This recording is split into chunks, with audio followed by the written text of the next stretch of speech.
ನಮಸ್ಕಾರ ಗೆಳೆಯರೇ, ನಾಲೆಡ್ಜ್ ಕನ್ನಡಿಗ ಯೂಟ್ಯೂಬ್ ಚಾನೆಲ್ಗೆ ಸ್ವಾಗತ. ಕರ್ನಾಟಕದ ದೊಡ್ಡ ಡ್ಯಾಂಗಳು ಯಾವುವು? ಅತಿ ಹೆಚ್ಚು ಟಿಎಂಸಿ ನೀರನ್ನು ಹಿಡಿದಿರುವ ಡ್ಯಾಂಗಳು ಯಾವುವು? ಯಾವ ಡ್ಯಾಂ ಯಾವ ಜಿಲ್ಲೆಗಳಲ್ಲಿವೆ? ಇವೆಲ್ಲ ಮಾಹಿತಿಯನ್ನು ಈ ವಿಡಿಯೋದಲ್ಲಿ ತಿಳಿಯೋಣ. ಅದಕ್ಕೂ ಮುಂಚೆ ವಿಡಿಯೋನ ಲೈಕ್ ಮಾಡಿ ಹಾಗೂ ನಮ್ಮ ಚಾನೆಲ್ನ ಸಬ್ಸ್ಕ್ರೈಬ್ ಮಾಡಿ. ಮೊದಲನೆಯದಾಗಿ ಲಿಂಗನಮಕ್ಕಿ ಜಲಾಶಯ. ಕರ್ನಾಟಕದಲ್ಲಿ ಅತಿ ಹೆಚ್ಚು ಟಿಎಂಸಿ ನೀರನ್ನು ಸಂಗ್ರಹಿಸುವ ಸಾಮರ್ಥ್ಯ ಹೊಂದಿರುವ ಡ್ಯಾಂ ಇದು. 151.75 ಟಿಎಂಸಿ ನೀರನ್ನು ಸಂಗ್ರಹಿಸುತ್ತದೆ. 1 ಟಿಎಂಸಿ ಅಂದರೆ ಬರೋಬ್ಬರಿ 2831 ಕೋಟಿ ಲೀಟರ್. ಈ ಡ್ಯಾಂ ಶಿವಮೊಗ್ಗ ಜಿಲ್ಲೆಯ ಸಾಗರ ತಾಲೂಕಿನ ಲಿಂಗನಮಕ್ಕಿ ಎಂಬಲ್ಲಿ ಶರಾವತಿ ನದಿಗೆ ಅಡ್ಡಲಾಗಿ ಕಟ್ಟಿರುವ ಡ್ಯಾಂ ಇದಾಗಿದೆ. ಎರಡನೆಯದಾಗಿ ಸುಪಾ ಜಲಾಶಯ. ಈ ಡ್ಯಾಂ ಕರ್ನಾಟಕದ ಎರಡನೆಯ ಅತಿ ಹೆಚ್ಚು ಟಿಎಂಸಿ ನೀರನ್ನು ಸಂಗ್ರಹಿಸುವ ಡ್ಯಾಂ ಆಗಿದೆ. ಸುಮಾರು 145.33 ಟಿಎಂಸಿ ನೀರನ್ನು ಸಂಗ್ರಹಿಸುತ್ತದೆ. ಇದು ಉತ್ತರ ಕನ್ನಡ ಜಿಲ್ಲೆಯ ಜೊಯ್ಡಾ ತಾಲೂಕಿನ ಗಣೇಶಗುಡಿ ಎಂಬಲ್ಲಿ ಕಾಳಿ ನದಿಗೆ ಅಡ್ಡಲಾಗಿ ಡ್ಯಾಂ ಕಟ್ಟಲಾಗಿದೆ.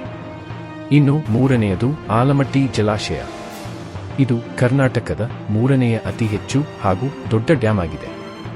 ಸುಮಾರು 123.08 ಟಿಎಂಸಿ ನೀರನ್ನು ಸಂಗ್ರಹಿಸುತ್ತದೆ. ಇದು ವಿಜಯಪುರ ಜಿಲ್ಲೆಯ ನಿಡಗುಂದಿ ತಾಲೂಕಿನ ಆಲಮಟ್ಟಿ ಎಂಬಲ್ಲಿ ಕೃಷ್ಣ ನದಿಗೆ ಅಡ್ಡಲಾಗಿ ಡ್ಯಾಂ ನಿರ್ಮಿಸಲಾಗಿದೆ. ಇನ್ನು ನಾಲ್ಕನೆಯದಾಗಿ ತುಂಗಭದ್ರಾ ಜಲಾಶಯ. ಈ ಜಲಾಶಯವು ರಾಜ್ಯದ ನಾಲ್ಕನೆಯ ದೊಡ್ಡ ಜಲಾಶಯವಾಗಿದೆ. ಸುಮಾರು 100.86 ಟಿಎಂಸಿ ನೀರನ್ನು ಸಂಗ್ರಹಿಸುತ್ತದೆ. ಈ ಡ್ಯಾಂ ವಿಜಯನಗರ ಜಿಲ್ಲೆಯ ಹೊಸಕೋಟೆ ನಗರದ ತುಂಗಭದ್ರಾ ನದಿಗೆ ಅಡ್ಡಲಾಗಿ ಈ ಡ್ಯಾಂ ಕಟ್ಟಲಾಗಿದೆ. ಇನ್ನು ಐದನೆಯದಾಗಿ ಭದ್ರಾ ಜಲಾಶಯ. ಈ ಜಲಾಶಯವು ಕರ್ನಾಟಕ ರಾಜ್ಯದ ಐದನೆಯ ದೊಡ್ಡ ಡ್ಯಾಂ ಆಗಿದೆ. ಸುಮಾರು 71.54 ಟಿಎಂಸಿ ನೀರನ್ನು ಸಂಗ್ರಹಿಸುತ್ತದೆ.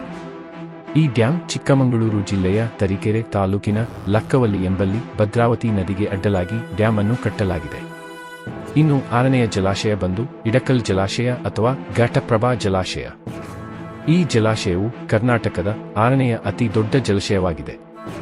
ಸುಮಾರು 51 ಟಿಎಂಸಿ ನೀರನ್ನು ಸಂಗ್ರಹಿಸುತ್ತದೆ. ಈ ಡ್ಯಾಂ ಬಂದು ಬೆಳಗಾವಿ ಜಿಲ್ಲೆಯ ಗೋಕಾಕ್ ತಾಲೂಕಿನ ಇಡಕಲ್ ಎಂಬಲ್ಲಿ ಘಟಪ್ರಭಾ ನದಿಗೆ ಅಡ್ಡಲಾಗಿ ಈ ಡ್ಯಾಂ ನಿರ್ಮಿಸಲಾಗಿದೆ. ಇನ್ನು ಏಳನೆಯದು ಕೆಆರ್ಎಸ್ ಜಲಾಶಯ. ಈ ಡ್ಯಾಂ ನಮ್ಮೆಲ್ಲರಿಗೂ ಬೇಗನೆ ನೆನಪಾಗುವ ಡ್ಯಾಂ ಆಗಿದೆ.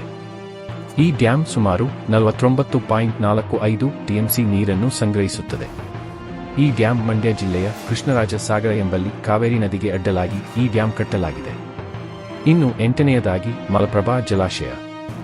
ಈ ಜಲಾಶಯವು ಕರ್ನಾಟಕ ರಾಜ್ಯದ ಎಂಟನೆಯ ಅತಿ ದೊಡ್ಡ ಜಲಾಶಯವಾಗಿದೆ. ಸುಮಾರು 37.73 ಟಿಎಂಸಿ ನೀರನ್ನು ಸಂಗ್ರಹಿಸುತ್ತದೆ. ಈ ಜಲಾಶಯವು ಬೆಳಗಾವಿ ಜಿಲ್ಲೆಯ ಸವದತ್ತಿ ತಾಲೂಕಿನ ನವಿಲು ತೀರ್ಥ ಎಂಬಲ್ಲಿ ಮಲಪ್ರಭಾ ನದಿಗೆ ಅಡ್ಡಲಾಗಿ ಈ ಡ್ಯಾಂ ಅನ್ನು ಕಟ್ಟಲಾಗಿದೆ. ಇನ್ನು ಒಂಬತ್ತನೆಯದಾಗಿ ಹೇಮಾವತಿ ಜಲಾಶಯ. ಈ ಜಲಾಶಯವು ಒಂಬತ್ತನೆಯ ದೊಡ್ಡ ಜಲಾಶಯವಾಗಿದೆ. ಸುಮಾರು 37.10 ಟಿಎಂಸಿ ನೀರನ್ನು ಸಂಗ್ರಹಿಸುತ್ತದೆ. ಈ ಡ್ಯಾಂ ಹಾಸನ ಜಿಲ್ಲೆಯ ಗೊರೂರು ಎಂಬಲ್ಲಿ ಹೇಮಾವತಿ ನದಿಗೆ ಅಡ್ಡಲಾಗಿ ಈ ಜಲಾಶಯವನ್ನು ಕಟ್ಟಲಾಗಿದೆ. ಇನ್ನು ಕೊನೆಯದಾಗಿ ಹತ್ತನೆಯದು ಬಂದು ಬಸವಸಾಗರ ಜಲಾಶಯ. ಈ ಜಲಾಶಯವು ಕರ್ನಾಟಕ ರಾಜ್ಯದ 10ನೆಯ ದೊಡ್ಡ ಡ್ಯಾಂ ಆಗಿದೆ. ಸುಮಾರು 33.31 ಟಿಎಂಸಿ ನೀರನ್ನು ಸಂಗ್ರಹಿಸುತ್ತದೆ. ಈ ಜಲಾಶಯವು ಯಾದಗಿರಿ ಜಿಲ್ಲೆಯ ಕೃಷ್ಣ ನದಿಗೆ ಅಡ್ಡಲಾಗಿ ಈ ಜಲಾಶಯವನ್ನು ಕಟ್ಟಲಾಗಿದೆ. ಇದಾಗಿತ್ತು ಗೆಳೆಯರೆ ನಮ್ಮ ಕರ್ನಾಟಕದ ಅತಿ ದೊಡ್ಡ ಡ್ಯಾಂಗಳು. ಇದಾಗಿತ್ತು ಈ ವಿಡಿಯೋ ಗೆಳೆಯರೇ. ಈ ವಿಡಿಯೋ ನಿಮಗೆ ಅರ್ಥ ಆಯ್ತು ಅನ್ಸುತ್ತೆ. ಇಷ್ಟ ಆದ್ರೆ ಲೈಕ್ ಮಾಡಿ, ಶೇರ್ ಮಾಡಿ, ಸಬ್ಸ್ಕ್ರೈಬ್ ಮಾಡಿ. ಧನ್ಯವಾದಗಳು.